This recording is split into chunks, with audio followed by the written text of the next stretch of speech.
반갑습니다. 아, 반갑습니다. 예, 예. 오늘 또 분주하게 이렇게 다니시고 계시는데 이번에 그 38 전당대회 네네. 최고위원회 예, 이렇게 출마하셨잖아요. 출마했습니다. 예. 지금 우리 의원님이야 뭐 지금 수석을 다투기 때문에 아이고 아닙니다. 지금 보니까 예.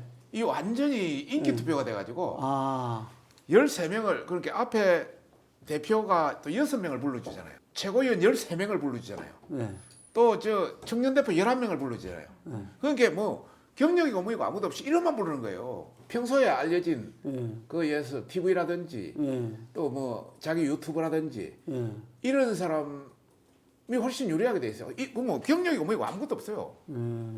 근데 의원님은 평소에 그 TV에 좀 했다고 생각하는데 전명 여론조사에서 우리 당 지지 한 350명 가지고 예.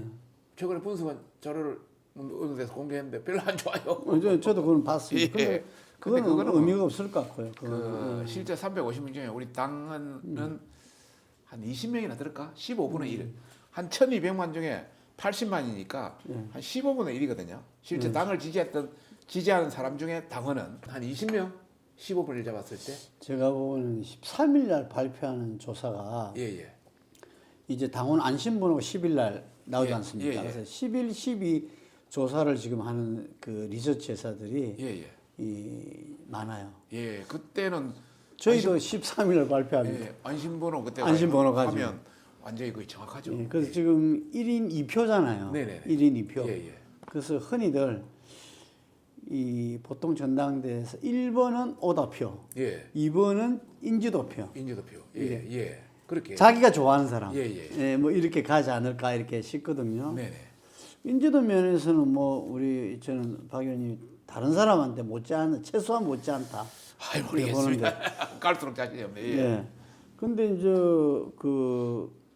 이 국회의원들 중에서 인수위에 참여를 몇 분이 하셨죠?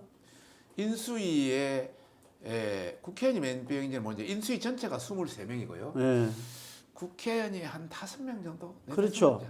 예, 그 얼마 안 되는 거기에서 또 제가 간사를 했어요. 간사를 하셨잖아요. 예, 예. 이게 간사니까 실제로 지금 윤석열 정부 처음에 어떤 기틀을 잡는데 네, 로드맵을 그리는데 예, 중요한 제가 역할을 어떤 했죠. 역할을 하셨고 그러면서 이제 어쨌든 대통령하고도 이렇게 자주 대화도 나누시고 이랬었을 건데 이번 그 대통령 선거 때는 어떤 역할을 하셨습니까?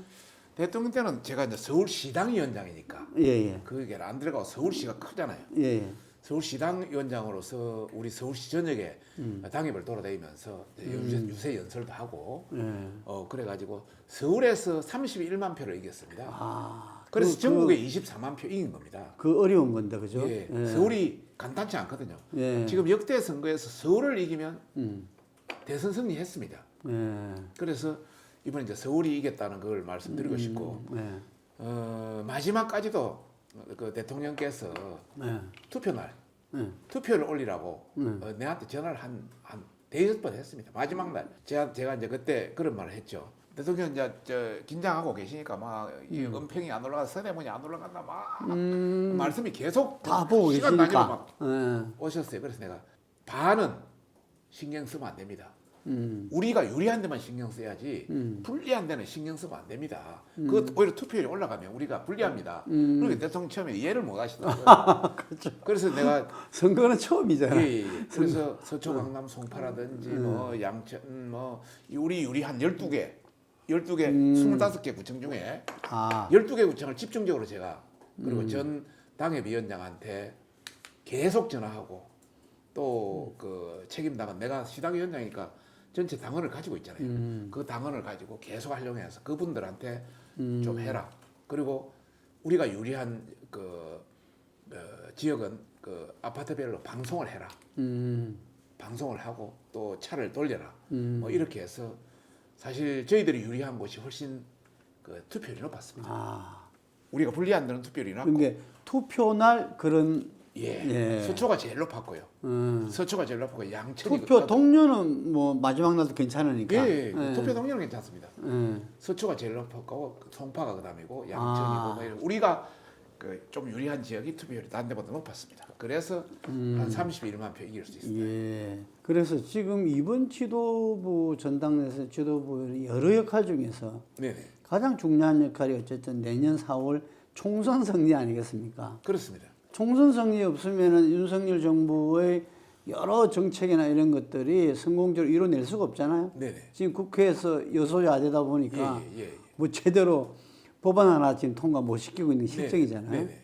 그랬을 때 지금 의원님께서 수도권 승리를 강조했습니다. 출마 선언문에서. 예. 이 남다른 의미가 있을 것 같아요. 지금 수도권이 총 의석이 121석입니다. 예. 121석 중에 저희들이 16석밖에 못 얻게. 지금은 그러니까. 17석 늘었습니다만 예. 16석밖에 못 얻기 때문에 10% 조금 넘는 수치거든요. 예. 전체 수치에서. 예. 이러면 이건 참패죠. 예. 수도권에서 최소 40% 그리고 50%를 넘어야 전체 총선을 승리할 수 있다. 이렇게 보고 있습니다. 그래서 수도권 승리가 대단히 중요한 수도권의 승리 없이는 총선 승리도 없습니다. 그런 차원에서 제가 이제 시당위원장으로서 그 서울시장 보궐선거 박은순에서 오세훈으로 올 때 10년 만에 가져왔거든요. 예. 보궐선거 처음에는 그리 간단치는 않았습니다. 그 다음에 대선도 승리를 했고, 그 다음에 또 지방선거 또 압승을 했고, 예. 이런 3연속 승리를 했기 때문에 이런 승리 방정식을 바탕으로 해서 정말 저한테 수도권 맡겨주신다면 우리 수도권의 그 뛰어난 사람들과 힘을 합쳐서 또 당 대표와 힘을 합쳐서 충분히 해낼 수 있다. 어떤 다른 사람보다 더 자신 있게 수도권 승리를 쟁취할 수 있다. 이런 차원에서 그러니까 최고위원이 됐으면은 총선에 수도권 본부장을 뭐 하셔야 되겠네요. 본부장을 책임지는. 예. 그런데 이 당 대표에서 이 수도권 승리를 누가 가지고 올 것이냐 이런 부분에서 수도권 출신이냐 아니냐, 수도권 승리를 해봤냐 안 해봤냐 뭐 이런 이야기들이 네. 많거든요. 예. 의원님이 보시기에는 당 대표의 요건에서 수도권 승리를 가져오기 위해서는 어떤 게 필요하다 보십니까? 실제 과거에 이제 그 총선의 예. 그 결과를 보면은 쭉 보면은 수도권 총선의 가장 중요한 것은 대통령입니다. 대통령의 역할이 가장 중요하다. 예. 보통 수도권의 당협위원장들이 보고 선거를 하게 되면 당협위원장들이 그 지역에서 가장 잘 알고 인기도 있습니다. 예. 대표가 예를 들어서 뭐 예전에 뭐 특별한 대표는 좀 다르겠지만은 일반적인 대표는 오셔가지고 사실 지구당 위원장보다 더 인기가 있다고 볼 수가 없습니다. 그런 관점에서 우선 대통령이 잘 하시는 게 중요하고 대통령의 지지도가 거의 한 50% 가까이 육박하는 것이 저희들한테는 최우선이다. 그리고 이제 두 번째 문제는 이 최고위원은 당을 추스리는 멤버들 아닙니까? 예. 당을 잘 추스려 가지고 대통령의 지지도를 안 까먹도록 당이 일치 단결하는 게 더 중요하다. 는 것을 저는 두 번째 말씀드리고 싶고요. 세 번째가 이제 대표의 역할이 중요합니다. 대표의 역할이 뭐 수도권 출신이면 좋겠죠, 조금 수도권 선거에는. 그러나 수도권 선거가 아니라도 수도권에 관심을 갖고 또 우리 수도권 최고위원들이 수도권 중심이 돼야 됩니다. 예를 들어서 민주당은 수도권에 그걸 알고 최고위원들이 전부 수도권 현역입니다. 서울 4명, 인천 1명 이렇게 전부 수도권으로 배치되는데 우리는 전부 이상하게 무슨 그 유튜브 하시는 분들 이런 사람들이 지금 원외가 그 최고위원을 담당하고 있습니다. 그분들이 또 전부 다 나와가지고 또 다시 하겠다고 저러고 있습니다. 수도권 총선에 역할을 할 수 있을지 말하는 거하고 또 다르거든요. 뭔가 저는 그 최고위원이 되면 각자 자기 역할을 맡아서 뭔가 개혁하는 모습 또 앞서 나가는 모습 이런 게 되는데 원외가 들어서 바꾸기는 쉽지가 않습니다. 그런 차원에서 걱정을 하고 있는 것이죠. 그 이제 수도권 승리를 위해서는 어쨌든 여러 가지 승리의 경험을 갖고 계시는데 한편으로는 수도권은 5% 승부다 그러잖아요. 5%. 5% 예. 여야 모두 5% 승부 박빙이잖아요. 이거는 예. 뭐 거의 접전이고 뭐 몇백 표 차이도 나고 뭐 그러는데 이럴 때 그래서 중도표, 중도 확장성이 중요하다 이런 이야기를 중요합니다. 많이 하잖아요. 예, 중도 확장성이 굉장히 중요합니다. 예. 수도권에서는 우리가 완전히 참패하거나 아니면 우리가 중도 확장을 가져왔을 때 우리가 근사하게 이기는 이것이 지금까지 하나의 그이었습니다. 지금까지 보시면은 저희들이 지금 수도권에 3연속 패했습니다. 3연속. 예. 지금 그 서울만 보더라도 21대에 예. 49개 의석 중에 우리가 8개 차지했습니다. 그렇습니다. 예. 20대에 우리가 12개 차지했습니다. 예. 그다음에 19대에 16인가? 계속 3연패 했습니다. 총선에서. 예, 총선에서 예. 수도권 승리가 그렇게 간단한 건 아닙니다. 다만 이제 이번에는 우리 보수도 가져와야 되지만은 대통령이 이제 우리가 됐기 때문에 좀 그런 호소를 해서 대통령도 잘 하시고 우리도 일치 단계에서 하면은 가방까지는 가져오지 않겠느냐. 이런 차원에서 기대를 가지고 열심히 해야죠. 어쨌든 제일 수준 높은 데가 서초란 말이 많아요. 강남보다. 예. 그럼 상당히 이게 눈도 좀 높다고 봐야 되는데 어떻습니까? 네. 대통령에 대해서 잘하고 있다고 그럽니까? 뭐 아직도 불안하다고 그럽니까? 전반적인 평가는 대통령이 열심히 하려고 하고 열심히 하려고 한다. 또 잘하려고 하고 네. 또 외국 관련해서 여러 가지 어떤 MOU 체결해서 많이 네. 어떤 실적도 쌓고 뭐 이런 차원에서는 굉장히 그 평가는 좋습니다. 네. 다만 이제 뭐 여러 가지 말실수라든지 말실수가 예, 실수라든지 또 주변에 여러 가지 어떤 이런 것 때문에 약간 그런 측면이 있지만 지금은 현재 이제 뭐 20%까지 내려갔다 30% 해서 지금 30대가 40% 선에 지금 그렇죠. 머물러 있거든요. 예. 이것을 한 10%만 더 올리면 50%만 되면 연말까지 충분히 수도권에서도 성산이 있다 이렇게 보고 있는 거죠. 그러니까 금방 말씀하신 대로 첫 번째는 총선 수도권 승리의 첫 번째는 어쨌든 대통령의 지지도가 중요하다는 거예요. 중요합니다. 그게 제일 중요합니다.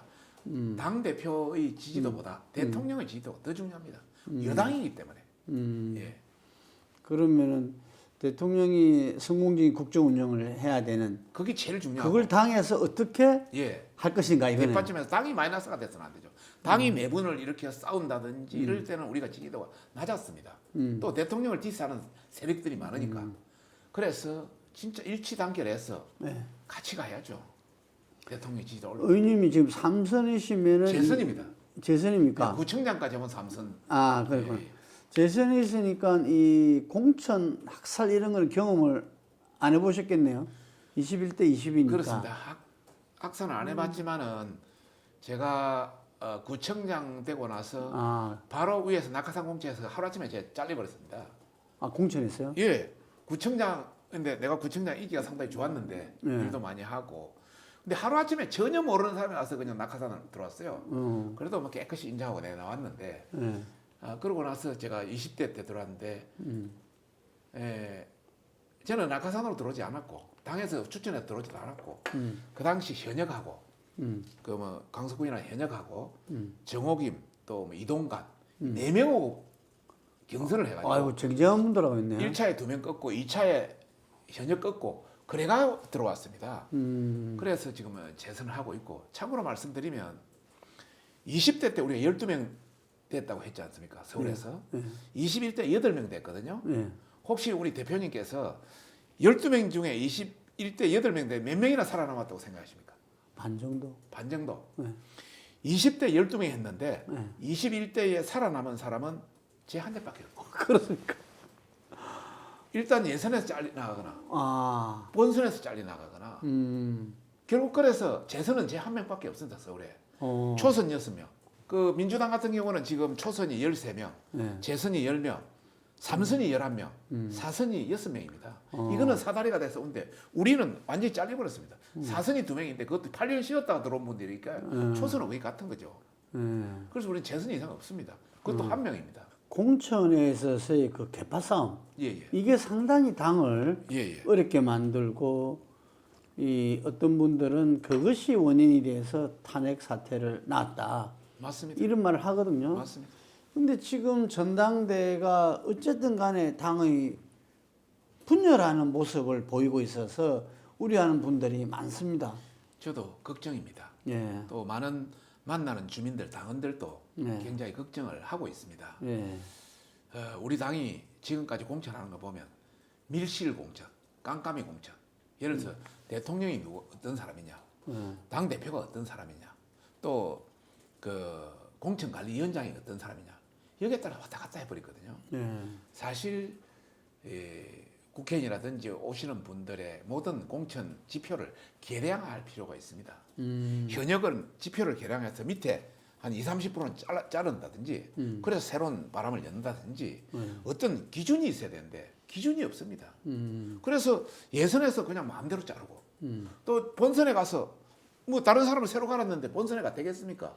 2년, 3년, 4년을 현지에서 투자하고 열심히 뛰어도 될까 말까인데 그걸 몇 개월 전에 넣는데 그게 되겠습니까? 이런 우리는 많은 진짜 시행착오를 했죠. 앞으로도 그런 시행착오를 하면 안 된다고 생각합니다. 이게 지난 21대 총선 때도 보면은 민주통합당 때 김형호 국회의장이 공천심사위원장을 했잖아요. 근데 공천에 참 무리수가 너무 많았다. 라는 게 일반적인 평이더라고요. 그러니까 지금 의원님 말씀하시는 게 기준을 잡아야 된다. 지금 현재 5대5로 돼 있는데 당원 50%, 일반 그 주민 50%로 돼 있는데 그걸 떠나서 그 이전에 기준을 제대로 그렇습니다. 그냥 사실 기준이 없습니다, 우리 당에. 그래서 전반적으로 현역을 평가할 때는 현역의 다양한 어떤 그 조직 어떤 그 역량 평가라든지 또 그동안 법안 발의했던 게라든지 또 당원을 얼마나 늘린다든지 또 오래된 당원을 얼마나 보유하고 있다든지 또 뭐 예를 들어서 자원봉사라든지 기부가 얼마나 했다든지 이런 걸 전부 개량해서 어느 정도 할 필요가 있거든요. 그리고 조금 그 하위에 있는 분들은 민주당은 그러고 있습니다. 근데 우리 당은 그것도 없습니다. 그래서 문제가 있다는 거죠. 이번에 이제 제가 만약 들어가면 그런 개량식 공천, 서양식의 어떤 합리화된 공천 이런 걸 시도하려고.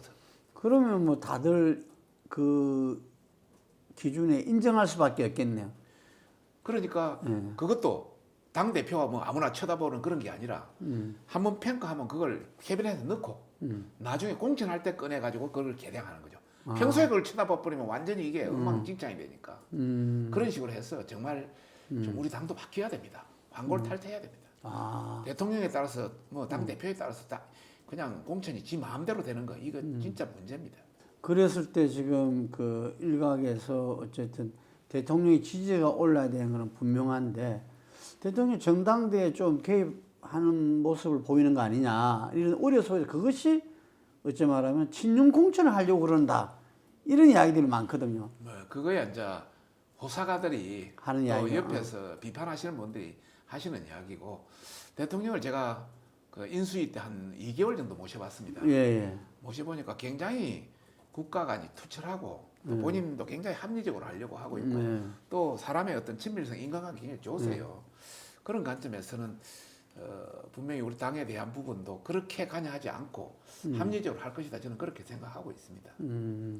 그런데 어쨌든 기준이 없으면 그것도 맞습니다. 주변 사람에 따라서 어떻게 될지도 모르잖아요.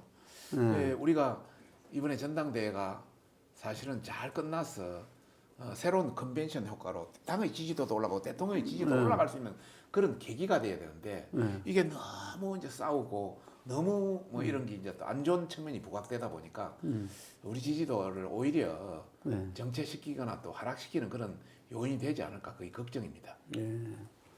지금 정진석 비대위원장이 대통령은 1호 당원이고 최고 당원에서 당무 개입은 당연하다고 이야기했는데 우리 의원님은 이 발언에 대해서 어떻게 생각하십니까? 그 대통령이 이제 1호 당원이고 뭐 한 달에 내는 저 당비만 한 300만 원 있습니다만은 그러니까 당에 대한 부분을 자기 의견을 표출할 수 있는 것이죠. 뭐 유난연대라든지 이런 것도 이거 아무리 그래도 후보가 대통령하고 같이 동급을 해서 연대한다고 지금 김기현 후보가 연대한다고는 안 하잖아요. 그럼 자기가 김기현하고 서로 다이렉트로 붙어야지. 그 대통령하고 연대한다고 이래 버리면 다른 사람이 그 끼어들 여지가 없는 것이죠. 또 뭐 윤핵관이라든지 이런 것도 이준석 대표가 쓴 용어 아닙니까? 정말 그 부정적이 완전히 깔리 있는 용어거든요.